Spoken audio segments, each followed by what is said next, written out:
Andrus Saar, olete kogu aeg Kevinile tsiklit ette valmistanud, ka täna on näha, et juba on nagu näpud vilised ja tsikkel laiali võetud, et mis ka nii-öelda enne homset starti on ka?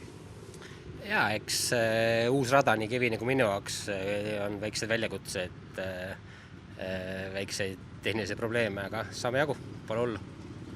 Kas sa nüüd läbi aastate see tsikelt oled ette valmistanud, et kui palju selliseid huvitavaid asju on tsikliga välja tulnud? No ikka väga palju ette arvamatud asju tuleb ikka Keviniga. Kevinil ette, et eks hoog on nii suur, et need asjad lihtsalt ei pea vastu, aga saame hakkama. Kui oleks hoog väiksem, siis ei juhtuks ka nii palju asju? Kindlasti, siis ei võidaks ka. Kas sul on ka selle aja peale juba nagu see kohad täiesti selgeks õpitud, et tead juba kõiki üksik asju?